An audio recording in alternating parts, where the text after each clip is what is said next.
Sa unang dalawang laro ng Lakers, gumawa ng history si LeBron at si Bronny. Pero bukod rito, ang dapat talaga nating pag-usapan ay ang pinakita ni AD. Dahil doon kontra sa Suns at Minnesota, ibinandera niya ang kaya niyang gawin mapa-opensa o depensa. At kinailang niya ng buhay mapa ang malalarong tinaguri ang anak ni MJ sa liga.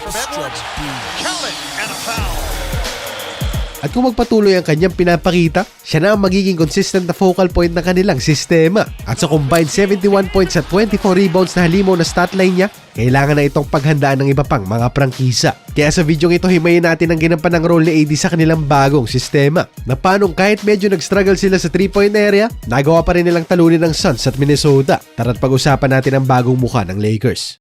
Ang pinakamalaking naging impact ni Davis dito ay ang kanyang depensa. He has the verticality at timing para habulin ang mga attempts sa loob ng pintura. Tulad sa play na ito, nasa weak side na ang pwesto niya. Pero nang makita niyang mag-slide si Gobert sa shaded area, nagawa niya pang habulin ang dunk attempt nito kaya ito pa'y nablangka. At bukod rito, ang kanyang presence pa lang sa loob ay malaki na ang epekto para sa kanilang depensa. Dahil bibihira lang nagtatangkang i-challenge siya sa ilalim. Kaya madalas ang mga gwardya ng Minnesota ay pilit ang mga tira. At dito nga sa play na ito, mismatch na dapat si Vincent sa mas malaking si Nazarin. Pero dahil sa presensya ni AD, napilitang ipasa ng alanganin ni Naz ang bola sa corner. Ang resulta, turnover. Pero ang pinakabentahe talaga ni AD kumpara sa ibang mga magagaling na defender ay ang kanyang skill na magbantay sa perimeter. He has the quickness para makipagpatintero sa mga gwardya at ang tangkad at haba niya ang ginagamit niya para i-contest ang mga attempts sa 3-point area. At ito ang dahilan kung bakit hindi siya nahihirapan sa mga switches na binibigay sa kanya. Tulad sa play na ito, hindi niya kailangan masyadong mag-extend sa harapan ni Edwards para i-challenge ang ganitong klaseng mga tira. Dahil kahit nagsag siya ng konti, kaya niyang habulin ang shooting motion ni Ant-Man gamit ang kanyang tangkad at haba. At ibang klase din ang control at coordination niya sa depensa.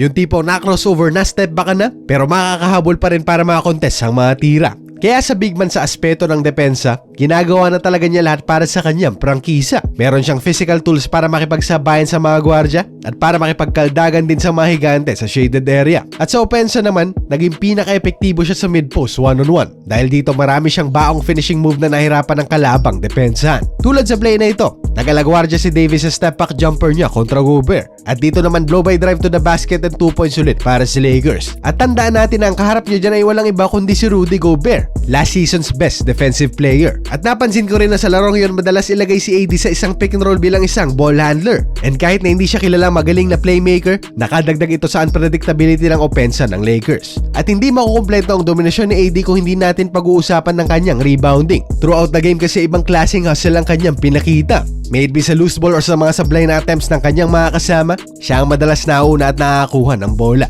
At sa laki ba naman ni Davis kapag nakasungkit siya ng bola sa loob ng pintura, asahan mo ng 2 points na ang kanyang ililista. Tulad rito, tinanggap niya ang bola outside sa free throw area. Pero 1 dribble lang sabay gather at angat kontra Ant-Man and 1 na agad para sa kanya, with matching sigaw at trash talk pa. Pero bigyan din natin ng credit ang ginawang depensa ni Gobert sa kanya. Dahil ang mga attempts ni AD na normally na ipapasok niya ay sumasablay dito dahil si Gobert ang kaharap niyang depensa. Kaya ang naging sagot ni Davis sa kanya, pumukol ng mas maraming attempts sa 3-point area. And although hindi ako sang-ayon na dapat dito naglalagay si Davis sa opensa, malaking parte rin ito kung bakit napilitang lumabas si Gobert sa shaded area. Kaya mas lumuwag ang depensa para sa kanyang mga kasama. And imagine kung wala si Gobert sa larong ito, baka 50 puntos na ang kinamanda ni Davis para sa Lakers. Pero tandaan natin na itong mga ito ay base lamang sa dalawang laro ni Davis sa season na ito. At kung ano ang kakahinat na ni AD at ng Lakers sa iyo na hindi pa sigurado. Pero isa lang ang sigurado ko, kung gusto ng Lakers maging contender sa postseason, kailangan nila ang consistency ni Davis gaya ng pinakita niya rito.